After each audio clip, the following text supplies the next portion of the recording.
Hi friends, welcome back to my channel Greens Home. இன்றைக்கி இந்த வீடியோவில் சனா மசாலா எப்படி செய்யலாங்கிறத பார்க்கலாம். இது வந்து சப்பாத்தி, ரைஸு, பூரி, இட்லி, தோசை எல்லாத்துக்குமே நல்ல காம்பினேஷனாக இருக்கும். இதில் வந்து நான்வெஜ்ஜுக்கு ஈக்குவலான ப்ரோட்டீன் கண்டென்ட் இருக்குது. இது வந்து நல்ல ஹெல்த்தியான ஒரு சைட் டிஷ்ஷு. இது எப்படி செய்யலாங்கிறத பார்க்கலாம். வாங்க வீடியோக்குள்ளே போகலாம். இதுக்கு நான் பெரிய வெங்காயத்தில் ஒரு 2 வெங்காயம், 3 நாட்டு தக்காளி, 2 பச்சை மிளகாய், இஞ்சி பூண்டு பேஸ்ட்டு, மல்லிக்கீரை, அப்புறம் மஞ்சத்தூள், தனியாத்தூள், வத்தல் தூள், காஷ்மீரி சில்லி பவுட்ரு, சன்னா மசாலா, உப்பு, இது எல்லாமே எடுத்து வச்சுருக்கேன். கொண்டக்கடலையை 8 மணி நேரம் ஊற வச்சு வேக வச்சு வச்சுருக்கேன். அந்த வேக வச்ச தண்ணியை தனியாக எடுத்து வச்சுருக்கேன். இவ்வளோ தான். இது எப்படி செய்யலாங்கிறத பார்க்கலாம் வாங்க. கடாயில் 3 டேபிள் ஸ்பூன் எண்ணெய் ஊற்றிக்கிறான். இதில் வெங்காயம் நறுக்கி வச்ச வெங்காயத்தை போட்டு நல்லா வதக்கிடலாம். நல்லா கண்ணாடி மாதிரி ஆகணும். அடி பிடிக்காமல் நல்லா வேக வைக்கணும். அதுக்கு கொஞ்சமாக சால்ட்டு சேர்த்துட்டோன்னா நல்லா சாஃப்டாக வெந்துடும். இதை மூடி வச்சு ஒரு 10 நிமிஷம் சிம்மில் வச்சுட்டோன்னா நல்லா கண்ணாடி மாதிரி ஆகி நல்லா சாஃப்டாயிரும். இதுக்கப்புறமா 2 பச்சை மிளகாய் எடுத்து வச்சுருக்கோம், அதையே சேர்த்துடலாம். பச்சை மிளகாய் வதங்கின உடனே தக்காளி, நாட்டு தக்காளியை சேர்த்துக்கலாம். நாட்டு தக்காளியில் புளிப்பு இருக்கும், அதனால் ஆம்ச்சூர் பவுட்ரு சேர்க்கணுங்க அவசியம் இல்லை. நாட்டு தக்காளியே போதும்.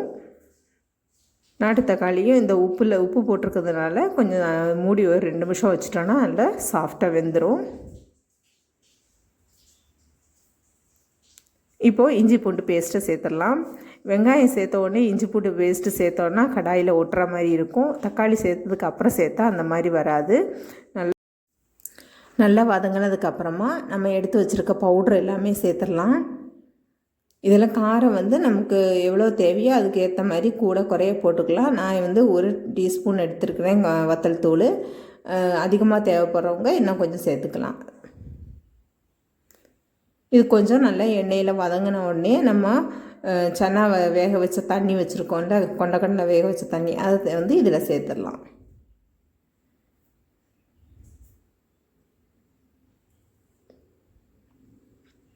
இதை மூடி போட்டு ஒரு 5 நிமிஷம் வச்சுட்டோன்னா நல்லா கொதி வந்துடும். கொதி வந்து நல்லா சாஃப்ட் ஆயிரும். பாருங்கள், நல்லா கொதி வந்துடுச்சு. இப்போ வேக வச்ச கொண்டக்கடலையே சேர்த்துடலாம்.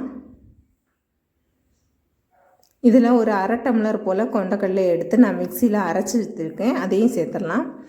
அரைச்சி சேர்க்கும்போது அந்த குழம்பு வந்து கொஞ்சம் கெட்டியாக இருக்கும். இல்லாட்டி கொண்டக்கடலை வந்து சேராமல், குழம்புல சேராத மாதிரி தனித்தனியாக இருக்கும். இது கொஞ்சம் கலந்த மாதிரி இருக்கும். அதுக்காக நான் கொஞ்சமாக அரைச்சி சேர்த்துட்றேன். அப்புறம் குழம்புக்கு தேவையான தண்ணி ஊற்றி கொஞ்சம் மூடி வச்சிடலாம். 2 நிமிஷம் ஆயிடுச்சு. நல்லா கொதி வந்துடுச்சு, எண்ணெயெல்லாம் மேலே பிரிஞ்சு வந்துடுச்சு. இப்போ வந்து மல்லிக்கீரையை சேர்த்து இறக்கிடலாம். சூப்பரான சன்னா மசாலா ரெடி ஆயிடுச்சு.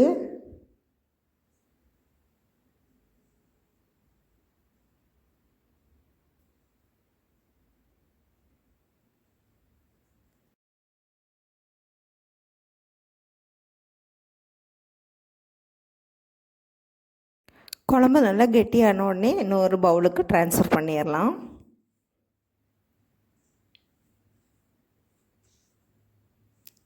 மல்லித்தழை போட்டு கார்னிஷ் பண்ணிடலாம்.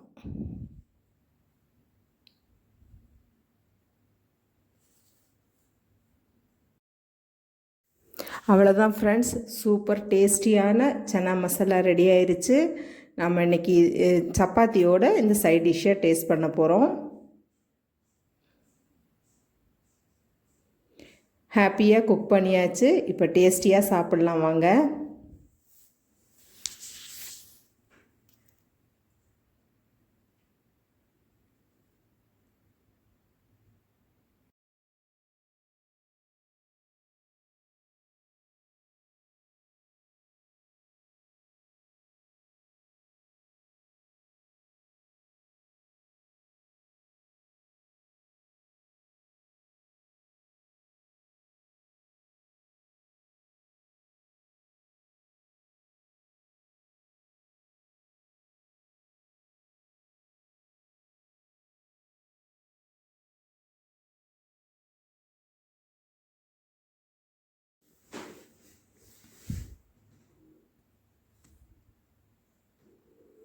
வாவ், சூப்பர் டேஸ்ட்டாக இருக்குது. ட்ரை பண்ணி பாருங்கள்.